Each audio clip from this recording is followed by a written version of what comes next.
Good morning from Crabtree Hollow. Paul Crabtree here. I haven't made a video for a while. Last June, I believe, I went on the road for a little over 2 months. Went down through Arizona and New Mexico. Stayed a while in New Mexico. While there, I met some ladies at opening a gallery in Pagosa Springs, Colorado, which I'd never heard of. It's a small town, I think 10,000 or so, up in the mountains. It's not too far north of the New Mexico border.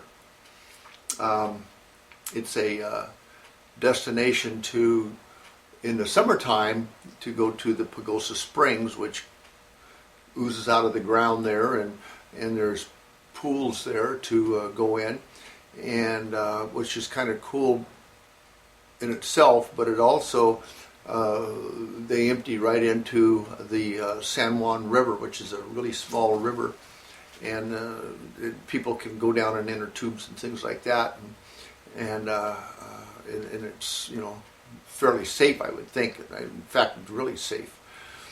So anyway, that's also a destination in the winter for skiing, and so it's the Two Old Crows is the name of it. There's the owners are Evelyn and Patricia, and so at any rate, it's I'm interested to see how everything goes there, and I think it'll do good. Anyway, I just want to recap a little bit as far as talking with different people and everything on the road. I was absolutely thrilled. I met about 5 or 6 of my followers on YouTube, and like 3 of them bought tools, so that's pretty good. But anyway, there's also the people that challenge the Hollowing King tool, in which that's fine. I kind of just smile when I get challenges on it. And one gentleman brought up the fact that nothing can beat the laser on as far as thickness goes. And so I explained to him about why the spring rod, the mechanism there, everything, the caliper that's on the Hollowing Kings is so much better. I also reminded him that the Hollowing King tool is not an upgrade from any tool. It is a brand new tool. I designed this thing with help right after I got going as far as a wood turner goes, just for the simple fact that I love vases. Now, so the spring rod doesn't move. The tip of the spring stays where the operator sets it, period, unless it's moved, unlike the laser beam. So it's not even an upgrade. It's just a total different setup, tool and everything. I still get people trying to modify the tool and to make it better. Folks, newsflash, I researched this thing for 4 years, and I mean I researched it. That's why it is the way it is, okay? And people can do what they want to with the tool. I don't care, they buy it. But they're not going to make it better. They need to learn how to use what's there. It's not rocket science. It's just some things are, a little bit, I say a little bit harder for some people to learn than others. I'm the same way. Some things don't sink into my thick skull right away that, everybody else is around shaking their head yes that they understand it, and I still have that, question mark in my brain. So it's just the fact of learning how to use the tool with confidence. I was also asked when at shows, a couple, three maybe, different people asked me about, how do you learn how to do a specific vase or shape? It's not about learning how to do specific shapes or anything. It's learning to use the calipers properly. When you get that down, you can do any shape that you can draw up, of course within reason, There's a couple of shapes I have in mind that I haven't attempted yet, just because I haven't had the wood exactly, and it's I got to be in a special mood. But you don't learn how to do the hollowing of specifically for a wine glass. You learn how to do the hollowing so you can do the wine glass. Okay? It's not the shape. It's the technique of what you use and how you use the equipment that you have. This vase here, broad shoulders, narrow neck vase. So I'm not going to get down in here with the tool. I've only got like maybe 7/8 of a hole here, and it goes down, quite a ways. So I'm not going to have a tool that goes around here. What I do have is the bottom that I have removed, and I hollow all of this out up to here. Then I glue this back in there, and I have a tenon on this end too, and then I finish out this side. Okay? So it's not how to hollow it as much as the technique of doing this. Like this guy, it's the technique of what technique do you use for the wine glass or for vases. This one, of course, this is a fairly easy one here. It has a pretty, wide neck up here, and then a throat narrows down, but it's not that wide here, and there's a slope here on the shoulders here coming down to make the body of it. So it's just all in the technique, It's like this one is very simple, HK100, because it has a wide throat or a wide neck on it. It's small, so there's no secret to this. That's just how it is, Even this guy, it's still coming along. I'm still have these things unattached because I don't have it all finished yet. So this is, how do you make a box? It's a technique on how to make a box. So before you would get into making this jewelry box, you'd make simple boxes, just and learn how to do them the correct way. Do you want a really snug fit that you have to use both hands, or do you want one that you can use one hand while the other one has something else in it, which is usually the case, So that's why I make these a little bit loose, just for the ease of it.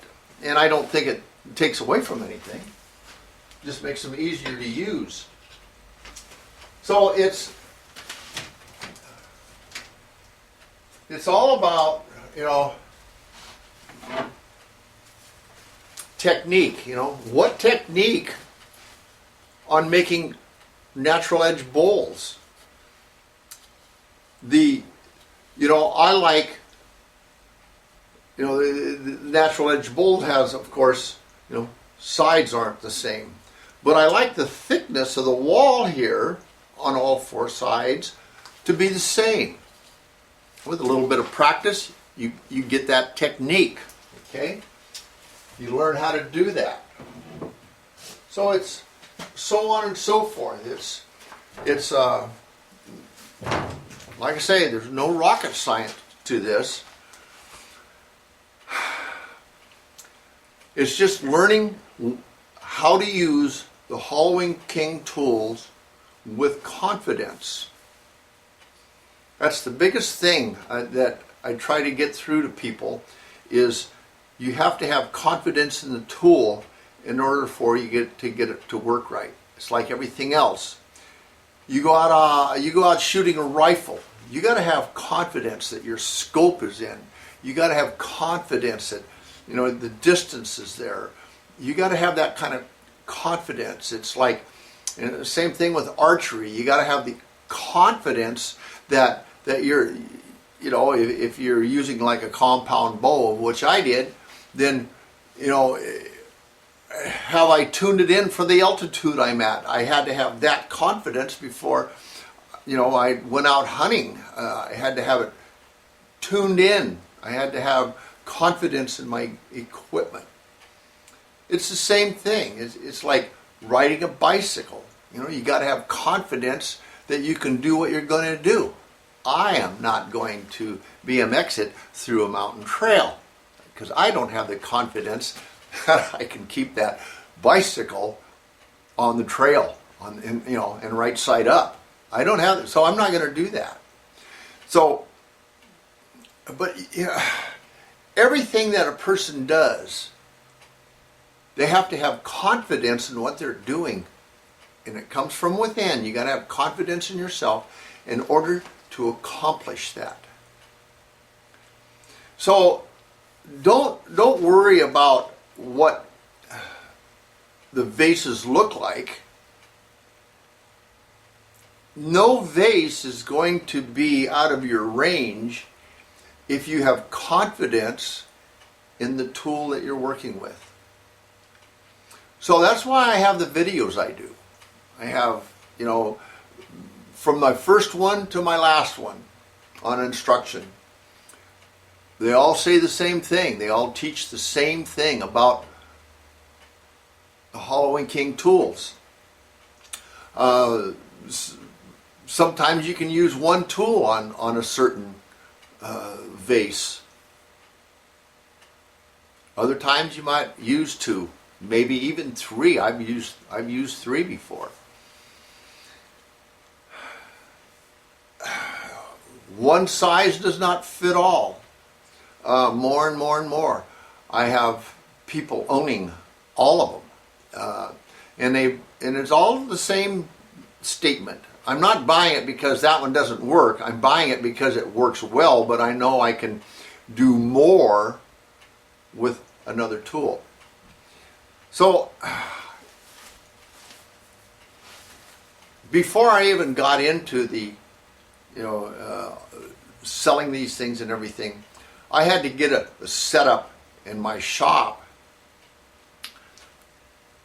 as my mentors would say, my studio, to be able to do this. What I'm talking about here, I had to invest money in wood turning before I could really do a good job. I have a small studio, so I don't do a lot of different things. Somebody will ask me to do something, and I'll say, "No, I'm not set up to do that," because it takes a different setup. Now, if I had a 6,000 square foot studio or something, then I could probably branch out and do this. But at the same time, I couldn't concentrate as well on one thing as I do now because I have this little studio.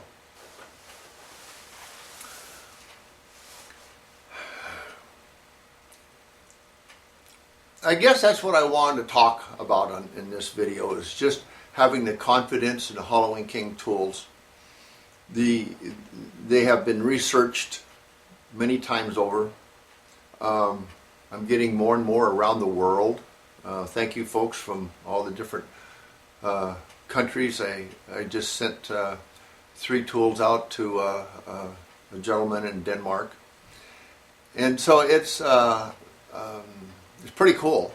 And oh, by the way, I want pictures. I would like some people send pictures. I had a customer at the SWAT